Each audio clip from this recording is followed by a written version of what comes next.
This is USVI News, your Virgin Islands connection. Hi, everyone. Thanks for joining us for USVI News. I'm Emily Matson. A contractor, a fake contractor who allegedly duped people out of thousands of dollars posing as a contractor, is now facing some serious charges. Several homeowners paid this guy, Henry Peters, for work he never did. Attorney General Denise George says Peters misrepresented himself as a licensed contractor to perform work repairs to the homes of 5 St. Thomas families. He's charged with operating an illegal enterprise in the VI, allegedly defrauding the homeowners by convincing them to pay thousands of dollars for work which he never completed. The AG's office says its investigation showed Peters is not a licensed contractor in the VI. He's facing several felony charges, including grand larceny.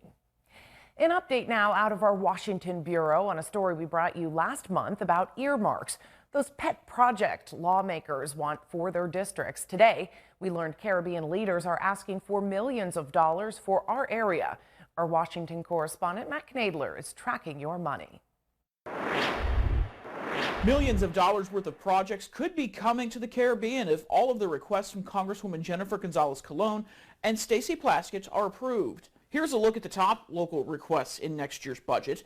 In Puerto Rico, Gonzalez-Colon is proposing nearly $1 million for the Inter-American University of Puerto Rico, $870,000 for the Boys and Girls Club of Puerto Rico, and $500,000 for the rehabilitation of the Jarlito Fishing Village. In the Virgin Islands, Plaskett is seeking $1 million for the Gallows Bay Marine Enforcement Pier on St. Croix, $1 million for the Crum Bay Marine Enforcement Pier on St. Thomas, and $2 million for a new St. Thomas fish market. These requests are known here in Washington as community project funding, a new title for the controversial earmarks that were banned about a decade ago after the program proved to be full of waste and abuse.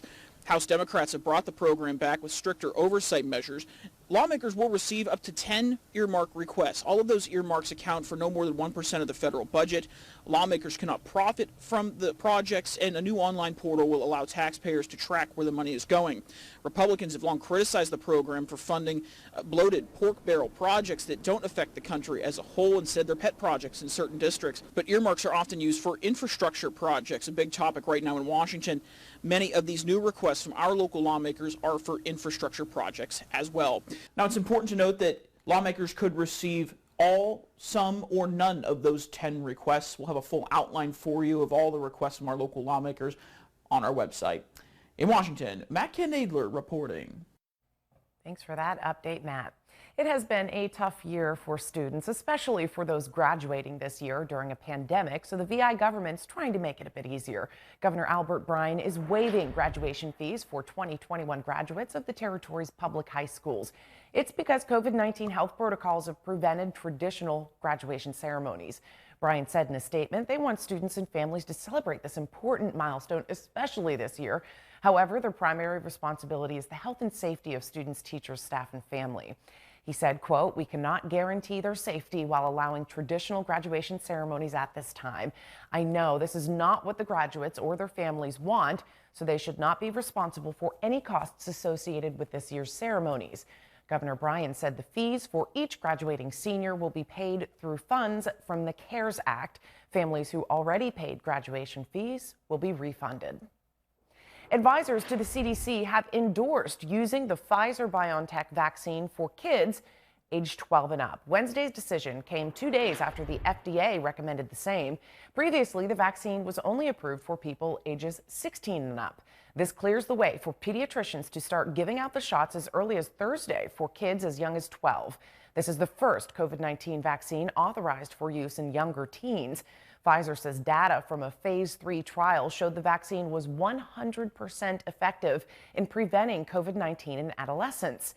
Health leaders say this is crucial in the fight against COVID, as now millions more Americans can get the vaccine and we can get to that goal of achieving herd immunity. Meantime, a new study suggests that the coronavirus vaccines do not harm the placenta. The researchers at Northwestern Medicine studied the placentas from 84 women who were vaccinated and 116 who were not. Most of the vaccinated patients received either the Moderna or Pfizer-BioNTech vaccine during their third trimester. The scientists say the rate of abnormal blood flow between the mother and fetus and problems with the fetal blood flow was the same in both groups. Abnormal blood flow has previously been reported in pregnant women who have tested positive for COVID-19. It seems like a simple question. Can people who are vaccinated against COVID-19 go back to work, and when can we stop wearing those masks? But the head of the CDC wouldn't give a definite answer Tuesday night at a hearing on Capitol Hill. Instead, the director said the agency's working on updating its guidelines, and more Americans, as they get vaccinated, many are also getting frustrated with federal recommendations, which could seem outdated. Isabel Rosales reports. The Centers for Disease Control and Prevention on defense, the agency facing pushback from lawmakers and the public on whether it's too cautious in updating COVID-19 guidelines. All as a new review by the New York Times questions just how risky it truly is to interact with people outdoors. Thank you. As President Joe Biden meets virtually with a group of governors, some of the youngest Americans, 12 to 15-year-olds, got vaccinated against COVID-19. I'm going to be able to go more places without being scared of getting COVID-19. CDC data shows that as of Monday, nearly half of all Americans, 46%, received at least one dose of a COVID-19 vaccine. If we continue to vaccinate people at the rate that we're doing, we will begin to return to the normality that all of us desire so much. People are already starting to go out more and wear masks less.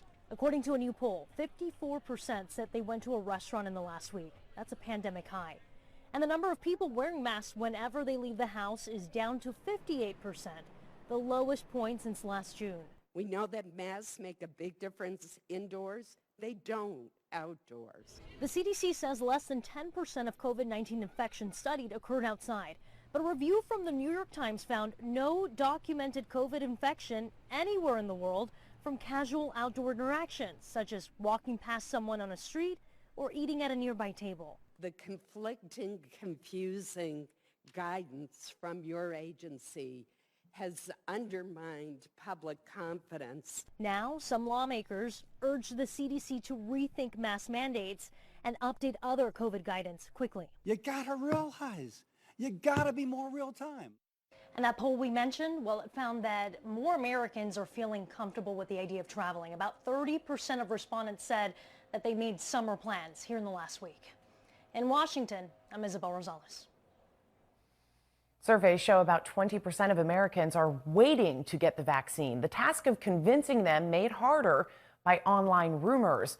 So right now, we catch up with one doctor to help us bust myths and reach hesitant communities. Randy Gyllenhaal reports.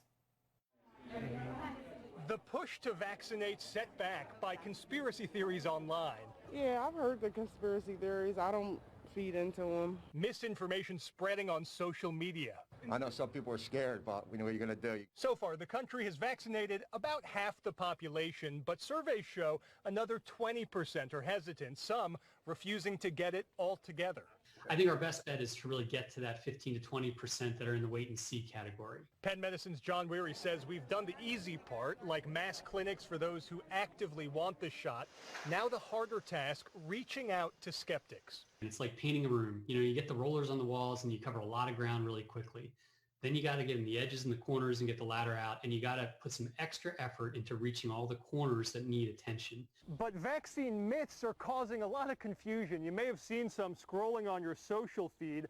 Myth number one, the lie that vaccinated people can spread or even shed their vaccine to others. Completely false. The vaccine is not contagious, cannot be spread. And myth number two, the false claim that COVID vaccines can cause infertility. We've now vaccinated 100 million people, and fertility rates has not changed one bit. And myth number three, some falsely believe the mRNA vaccines can alter your genome or even track you.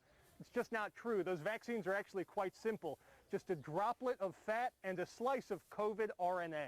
Just about every time you eat a meal, you're ingesting RNA. This is not something that's really that unusual. As we move on, trusted doctors will be crucial, while friends and family should remain respectful. There you go.